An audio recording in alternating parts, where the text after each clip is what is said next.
What is up, guys? Welcome back to another episode of Barca Talk, episode 23 of Barca Talk, in which we're going to talk about the Barcelona win over Alaves, the 1-0 win with a goal from Pichichi, Lewandowski, and a spectacular match from both Lamine Yamal and Pedri. That's what we're going to talk about today. A massive 3 points for Barcelona, a massive win that 100% they needed after what happened yesterday with Real Madrid, in which they lost 1-0 to Espanyol. Like, imagine losing to Espanyol. Like, that's crazy. Barcelona owns Real Madrid this season. But, yeah, that's what we're going to talk about. But before we get into the video, make sure to like, subscribe, favorite, hit the notification bell for every time we upload. Share with your friends that love Barcelona, that hate Real Madrid. And, yeah, let's get talk about it. Leave some comments down below. What you think about Barcelona's season so far, about this game in general, everything. So, yeah, let's get into the motherfucking game. So, like I mentioned, Barcelona needed to win this match. There was no room for error today. Barcelona, mandatory win today. Mandatory 3 points after what happened yesterday with Real Madrid, where they lose to Espanyol. I was going to say Alaves. Where they lose to Espanyol, they drop points. So, Barcelona, 100%. There is no excuses today. And we can see that with the lineup today, where we put up a very strong lineup today to go up against Alaves with the likes of Szczesny and goal, Jules Koundé, Araujo, Cubarsí, Balde, midfield of Pedri, Casado, Gavi, and up top we have the likes of Lamine, Laua, and Rafinha. Basically, the same usual team that we've been seeing these last couple games, besides the fact of Inigo Martinez, obviously, who's injured, and that's pretty much it. Like, Olmo, who knows what happened with him? He's still injured, and Frankie's always, we've been seeing he's been a rotational player as of now. But strong lineup from Barcelona today. Flick came out with a very strong lineup today, especially since we're considering the fact that we have to play Valencia on the week. But again, him, as much as us, we all know we needed to win today, so put up the best lineup today to get the 3 points, and we did, thankfully, because there was moments in that game where I was like, wow, when are we going to get a goal? When are we going to get something out of this game? But yeah, thankfully we got the win, so let's talk about what happened. First half, let's be honest, disaster class from Barcelona in the first half. The way that Alaves were just pressing us, defending, their structure in that game, they were just giving us nothing but trouble. We couldn't even string like 5 to 10 passes together without immediately losing. We were rushing the ball like so many times. We were just rushing plays, losing it. At the same time, as much as we were losing it, Alaves weren't doing anything to us. They weren't attacking us well at all. I think defensively wise, we were very good. But when it comes to attacking wise, midfield wise, we weren't doing much. Like, we were just completely... we just looked so slow. We were just like so out of it. Like, we weren't doing anything at all to like cause any real danger in that first half. Like, no clear chances at all in that first half. Like, the only spark in that first half was Lamine Yamal. You know, everyone saw that little run that he did, right? Wow. That little run that he did, he just took on like 7 players by himself and just like gives you Neymar vibes, bro. Neymar/Messi vibes. The fact Messi vibes in terms of he can just run through all those players, and Neymar vibes because of the way that he controlled the ball, the way he was dribbling. I'm like, wow, man, what a player! I'm telling you right now, Vinny, Mbappe, Rodrigo, they're never doing that. I'm telling you that right now for free. I'm telling you that right now. Maybe Rodrigo, because he's way better. I mean, not way, but I think has better ball control than the likes of Vinny and Mbappe. But no, Lamine's just different, bro. He's just different. But yeah, besides that, not much going from Barcelona. One of the main things I said for the first half, to my friends, is that Frankie had to come on for Casado. I think Casado was very slow today. I think in terms of his build-up play and in terms of, his half turns, trying to get things out from the back. I think he was very slow today. I don't think he was very on it today. So Frankie de Jong had to be that one guy to come in, because when it comes to that aspect, Frankie de Jong does it better than none.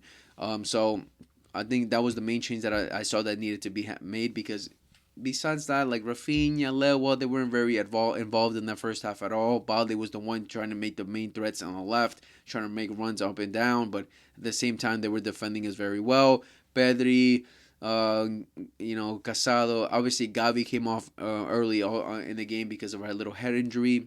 They didn't want to risk him getting a concussion or anything, or any major concussion. He wanted to stay in the match, but the doctors told him, you need to get out, bro. Like, just take the advice, get out.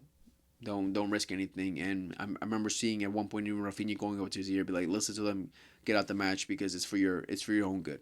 So thankfully he came out for Fermin Lopez. But when Fermin Lopez came in, I forgot that Fermin Lopez came in because he really didn't do anything in that first half. But that came down mostly to us not being able to really control the match and control the game, control the ball, because in the second half was a completely different story. But yeah, he really didn't do much. But at the same time, Lewa, Rafinha didn't do anything at all. So first half was very boring from Barcelona's end. We didn't create any threat.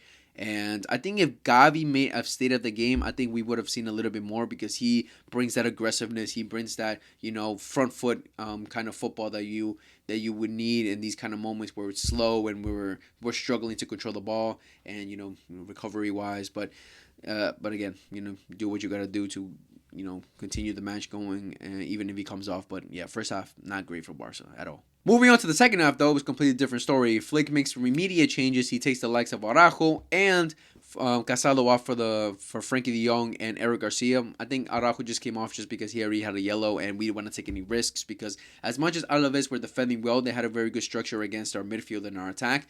They weren't doing anything in attack for themselves. Like they were very wasteful. They were offside so. Oof. How many times were they offsides today? Countless times today.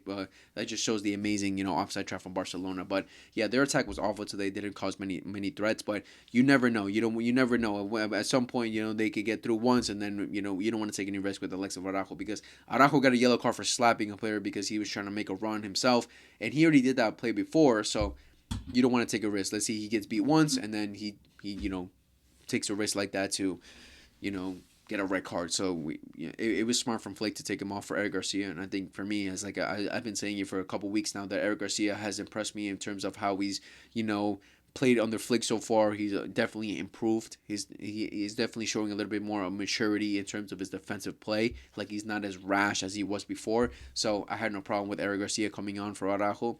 That's just not to take any risk for the red card. But the main change 100% was Frankie coming in for Casado because Frankie coming in changed the game for us in terms of the rhythm, in terms of how we were controlling the game. Because, again, as Casado, the main difference between Frankie and Casado is the fact that Frankie in his transition play and in terms of going forward in the attack is way better than Casado at that. In terms of dribbling wise, pushing the ball forward, Frankie's way better at that. So there were moments in the game where Frankie would drop deep, collect the ball, go forward. But a lot of times also Pedri would drop deep. And obviously that changed the game a little bit more because Pedri's spectacular at dropping deep and taking the ball and going forward as well. So that definitely changed the dynamic of the midfield in terms of going forward and, getting us more awake and more involved in the game. So that was a smart move from Flick to do. And that's when we also started seeing Fermin get involved a little bit more, getting more touches into the ball, making some good dribbles and trying to cause a threat. But I think his final product today wasn't great in terms of final passes and final shots. But he's definitely more involved in the match for sure. The likes of Lewa and Rafinha started getting involved a little bit more. Lewa was having a difficult moment just because, you already have a player in behind them, so him dropping deep was not really necessary. And at the same time, he didn't really have much space to work with dropping deep, so he was already struggling with the defense, But again, the main thing you need from Lewa is just get into the spaces in the box to try to get a goal, and that's what he was trying to work out the whole match. Rafinha started getting involved a little bit more. I think you also saw that one little play where he just cooked at that right back. That was fire. This Joga Bonito Rafinha, but I don't think it was his best game. But second half he started improving a little bit more. But the main spark, the main guy, the main man that got us back into the game, that revived the stadium's vibes because there were many moments throughout the whole game where the stadium was quiet. We were just like, what is happening? When are we gonna get something from this? Lamine.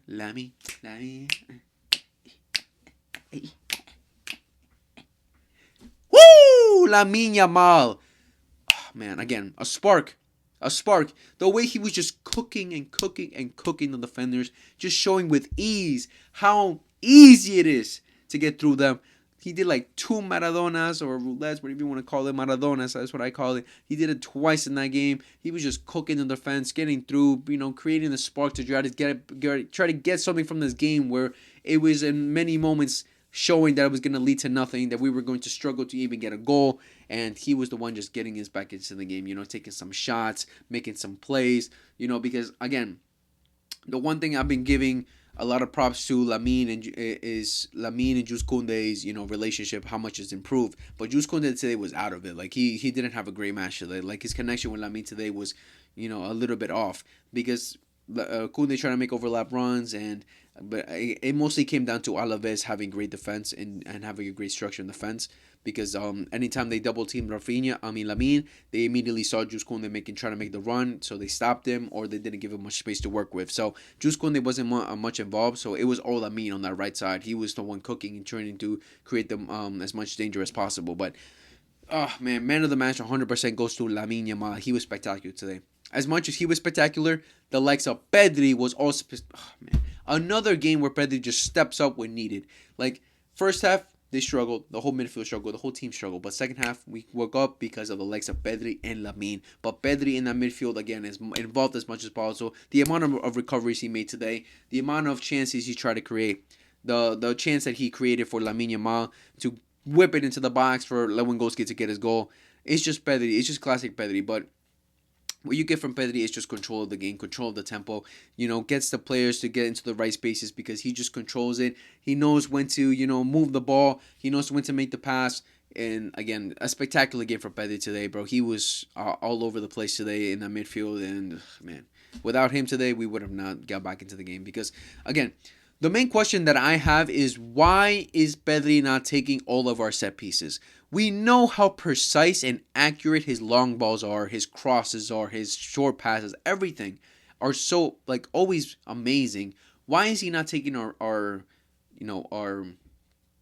set pieces like corner kicks, far free kicks? Okay, if you want a close free kick from the edge of the box or something, all right, give it to Rafinha or someone else, an attacker, to shoot it. But when it comes to the further ones or set pieces where a cross is needed, Pedri should be taking it every single day. If not Pedri, then Lamine, because I just don't like seeing Rafinha take those because I think he's just so wasteful. I think he just puts more power than actual accuracy and actual precision of where he wants it to land. I think he just bombs it all the time because there were many corners in this game where he just bombed into the middle and it led to nothing. Like even the goal that we got, he bombed into the middle and landed for Pedri, and then Pedri gives it to Lamine, and then Lamine, kicks it into the box, little deflection, and then Lewa, being where he needed to be, gets the goal. But for me, Pedri should be taking our set pieces. Let me know what you guys say. 100%. I think it's a fact by now he should be taking it. But yeah, as I mentioned, we get the goal. Thankfully, we get the goal. And, oh man, that was a struggle from Barcelona to get that goal because we, again, as much as we started, there was a little bit more spark in Barcelona's play,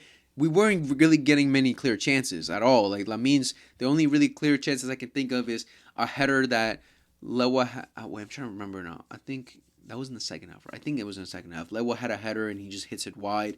Lamine takes a shot from the edge of the box and then the goalie saves it. But there weren't many clear chances from Barcelona today to even say wow, we missed countless chances. So thankfully we got the goal. Thankfully, because again, Alaves, we got to give them props for the defensive game that they had today. They were very good in defense today, so they were making it very difficult for Barcelona. But yeah, thankfully we got the goal because again, every time, well, I was very frustrated towards the end of the half because we just kept towards the end of the game, I should say, because we just giving up the ball. There was no control. We just kept on giving it up, and giving them some chances to breathe a little bit to try to attack us and try to get something out of the game. They were very wasteful today. They didn't have any clear chances at all, but thankfully. But against any other team, we can't be doing that. We have to control the game when we're up. When in the final minutes of the game, we had to try and control it as much as possible, and we were being very wasteful. But there was a moment when Ferran Torres lost the ball in our half, and I'm like, oh my God, why get him off, sell him. But yeah, thankfully nothing happened with that play. But yeah, the likes of Gerard Martin came on, Ferran Torres, Pau Victor. I don't remember anyone else. Pretty sure that's it. That was everyone that came on. But from the subs that came on, Gerard Martin I think was amazing today. He came out and defended very well, helped the team a lot in recovering balls and making sure that we secured the win. But yeah, Gerard Martin, props to him. I think he's showing a little bit more of improvement, but I still don't 100% trust him over Balde.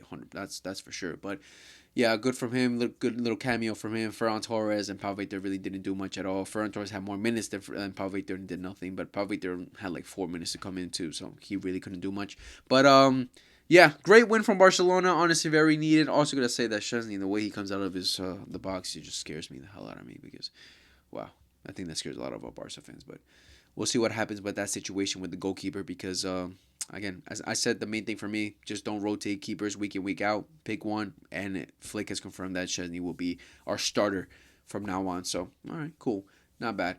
But yeah, that was Barcelona's win today. Thankfully, we got the win. Important 3 points to bring down the gap to only 4 points now for away from Real Madrid, 3 points away from Atletico Madrid, and they have 1 point in between each other, and they play each other next weekend. So you already know we're gonna hate watch that. We're gonna 100% hate watch that.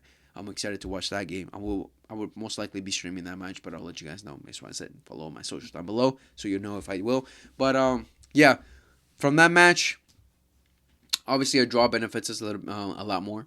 But if one team were to win it, I would pick Atletico Madrid, obviously, to win it because I already said multiple times in multiple past videos that Atletico Madrid, as much as they're doing well right now, some of the players are in form, like Griezmann, like Alvarez, they're playing good football, getting the wins, even though in some games they maybe not don't deserve it.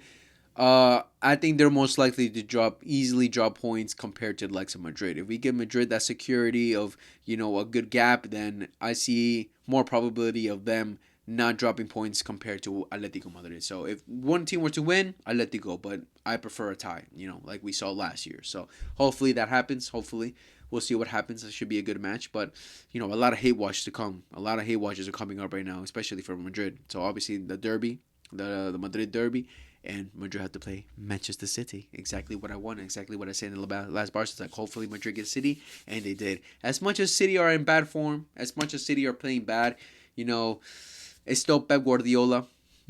He has his little hatred for Madrid deep down in there, so he's gonna try to get something from his game, try to motivate his players a little bit more to get something from this game. So hopefully they do, because Real Madrid just had a major loss with Rudiger, who most likely will miss the first leg of that match.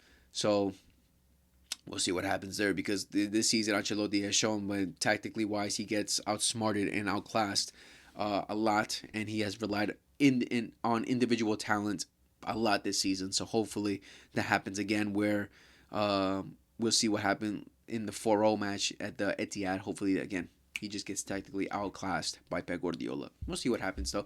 That'd be funny to see Real Madrid be knocked out basically in the group stages. This is not round of 16. This is playoff, so that's bad. But yeah, we'll see what happens there. A lot of hate watches to come. A lot of Barca games to watch. Obviously, we play Valencia La Mastilla on Thursday. Hopefully, we win to get to the second leg, or to get to the semifinals. I'm pretty sure it was the semifinals, quarterfinals, one of those. No, semis, yeah, semis. So hopefully, we'll see what happens there. Should be a difficult match. I don't think it will be an easy match. Going away to Mastilla is never easy, but I'm confident that we'll get the win. But yeah, that was the video for today. I hope you guys enjoyed this video. I hope you guys enjoyed the content lately regarding Barcelona. My love, my guys, as you guys can see. Yeah, so I hope you guys enjoyed this video. This episode of Barca Talk. Again, like, subscribe, favorite, notifications. Please leave some comments below. Chat to me a little bit about Barcelona. What you guys expect for this game on Thursday, and what you guys expect for Real Madrid in these next couple of weeks. Are they gonna drop? Are they gonna fail? Are they gonna fumble? Hopefully. But yeah, again, much love to you guys for watching this video. Again, I'll be back on Thursday for the game against Valencia and Alaves. In Barcelona. I'm sorry, Alaves. But again, much love. Thanks for watching, and